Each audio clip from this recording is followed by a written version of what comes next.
জানো তো গতকাল রাতে খেলা দেখতে দেখতে তো বেশ অনেকটা রাত হয়ে গেছে। ভাবছিলাম খেলা দেখার পরে মেয়ে দুজনকে ঘুম পাড়াবো, কিন্তু তার বাবা মানে আমাদের বাসার নেচেও খেলা দেখে, ওখান থেকে খেলা দেখে আস্তে আস্তে সে আরও বেশি লেট করেছে। আর আমার মেয়ে দুটো তার বাবাকে দেখে এত পরিমাণে কি বলবো, তাদের ঘুমাতে ঘুমাতে আরও 1 থেকে 1.5 ঘন্টা লেট।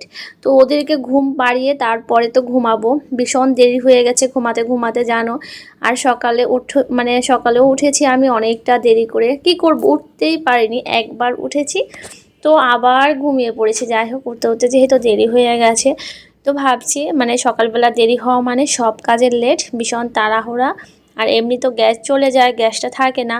তারপরে সকালবেলা রান্না করব নিরামিষ তরকারি সবজি, আর করব পরোটা। পরোটা বানাতে এমনিতেও সময় লাগে, তো আগের দিন রাতের বেলাতেই ভেবে রেখেছিলাম।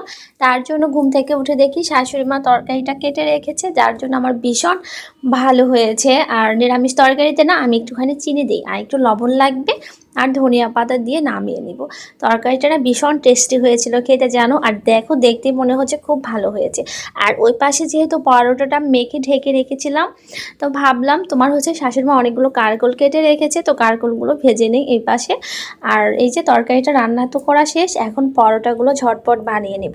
ওদিকে বড় ঘুম থেকে উঠে গেছে, সে অফিসে যাওয়ার জন্য রেডি হচ্ছে। ঝটপট পরোটাগুলো বানিয়ে তাকে খেতে দিব। আর জানো তো, তবে দেরি করে উঠেছে আর যাই করি, একটা জিনিস বেশ ভালো হয়েছে, কারণ মেয়েরা যেহেতু দেরি করে ঘুমিয়েছে, ছোটোজন তো এমনিতেই খুব তাড়াতাড়ি ঘুম থেকে উঠে যায়। আজকে না আর ঘুম থেকে ওঠে না, ভীষণ দেরি করে ঘুম থেকে উঠেছে, যার কারণে আমি অনেকটা কাজ অনায়াসে করে ফেলতে পেরেছি। বেশ ভালো হয়েছে। তো পরোটাগুলো না বানানো হয়ে গেছে। লাল লাল লাল আটার পরোটা খেতে মোটামুটি লাগে, তবে সাদা আটা যেহেতু খাওয়া হয় না, ময়দাটা সবসময় ঘরে থাকে না, তার জন্য ভাবলাম লাল আটা ঘরে আছে, রুটির থেকে পরোটাটা বেশ ভালোই লাগে খেতে। আর এই যে ফুলকো ফুলকো পরোটা যদি না ফুলে তাহলে খেতে কিন্তু বেশ ভালোই লাগে না। হটপটের মধ্যে রেখে দিয়েছিলাম, বেশ অনেকটা গরম থাকে, কারণ খেতে খেতে তো অনেকটা দেরিও হয়ে যায়, তার জন্য।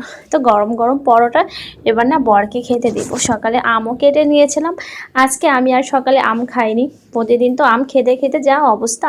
আর এদিকে কারকলগুলো আমার ভাজা হয়ে গেছে, পেস্ট দিয়ে ভেজেছিলাম। সবার খাওয়া শেষ, মেয়েও ঘুম থেকে উঠে গেছে, ওদেরকেও খাইয়ে নিয়েছি। এবার আমি খেয়ে নেব। আর পরোটাগুলো না, লাল আটার পরোটা প্রচুর নরম হয়, খেতে ভীষণ ভালো হয়। আর তরকারিটা খুব ভালো হয়েছিল জানো। তো কিছু কাপড় চাপড় ছিল, ওগুলো ধুয়ে দিলাম, বাইরে তো প্রচণ্ড রোদ। ভিডিওটা এখানেই শেষ করছি। আমার